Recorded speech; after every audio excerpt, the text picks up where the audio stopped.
Chapter 9. A Well-Willed Chap. As Kenny bolted off the main street in Roundbrook, he knocked over a cart of dragon trinkets, and they spilled near a group of townsfolk who were sharing a keg of ale and laughing loudly. As he scurried past them, he heard one exclaim, "I bet 7 to 1 that the dragon flambés the old coot in 5 minutes. It's going to be a roasting good time." "I can't wait," another added. "It'll be a hot time up on the hill tomorrow. A scorcher for sure."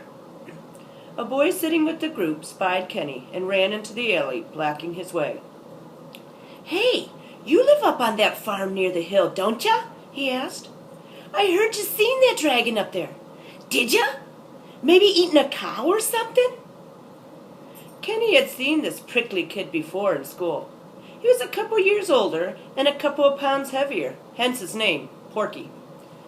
"Yeah," he said, looking Porky in the eyes. That fiery feeling was still in his stomach.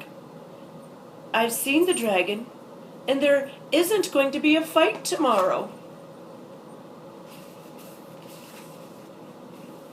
So forget about it."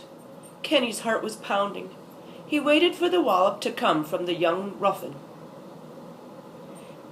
"Now don't you worry your little head," Porky's father said. He put his burly hand on Kenny's shoulder reassuringly and slowly separated the two boys. "If old Georgie can't get the beast, we'll then, we'll go up there and kill him. Right, boys?" Amidst the whooping of the revelers, Kenny wiggled free and took off as fast as his legs would take him, leaving Roundbrook far behind. It was almost sunset by the time Kenny arrived back at his little farmhouse. His father was bringing the sheep in from the fields, and he could smell the aroma of vegetable stew as he approached his front porch. A cool breeze welcomed him home amidst a trio of chirping crickets. Kenny slumped through the house and flopped down on his bed. He pushed all his pillows off the covers and got under his blanket, staring at the cracked patch ceiling. Why couldn't this be like a fairy tale?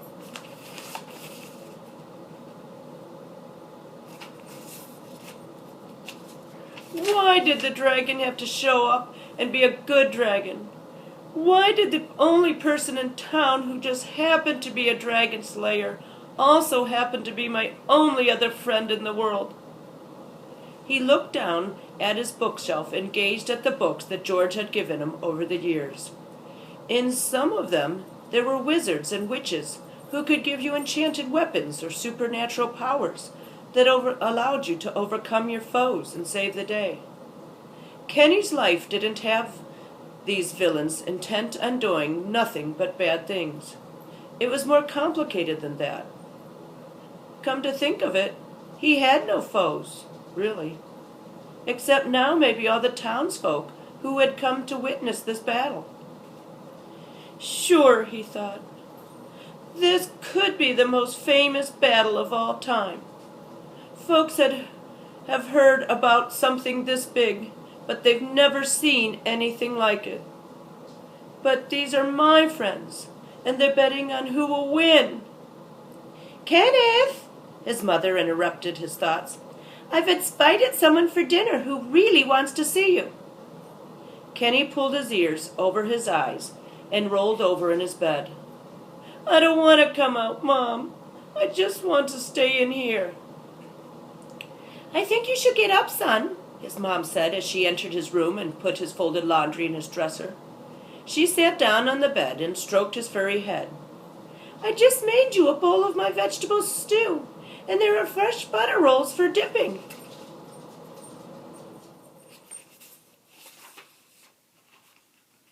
"Is there ginger beer?" Kenny asked, peeking out from under his ear. "No," said his mother, as she rose and went to the door. "But your friend has brought you some birch beer, so wash up and come out for dinner." Kenny washed his hands and face and peered into the kitchen.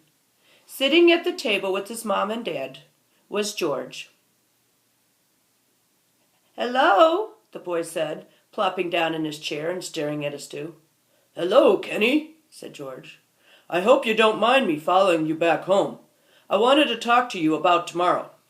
Your parents tell me that the dragon is quite a well-willed chap, and... Graham, Kenny interrupted. His name is Graham. Well, perhaps this Graham and I can have a chat about tomorrow, and see to, is that Graham like the cracker? Indeed it is, Kenny's father said through a mouthful of butter roll, but with an E on the end. Oh, these are good, George said as if he was savoring the thought of them. Kenny looked at him for a moment and then stared down at his stew, but he wasn't feeling hungry. He wondered if the codger had ever felt the river stones in his stomach.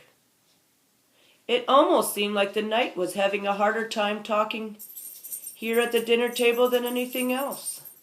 It was odd to think this was the same George who'd been so gallant, so chivalrous, earlier this afternoon astride his proud mount, and the same George he had known all these years, who had never left his bookshop.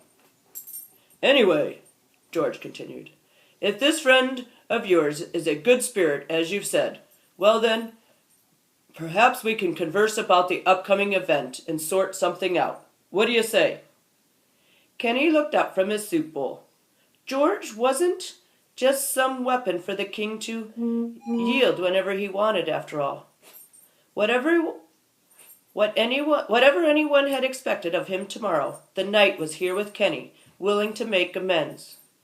Really? He said. You do that? Certainly, George replied with a smile. A friend of yours is a friend of mine. Remember? Good. I'm glad that's settled, said Kenny's mother, 'cause I've already invited Graham for dessert and coffee. He should be here any minute. Kenny looked up and smiled at his mother, then his father and George.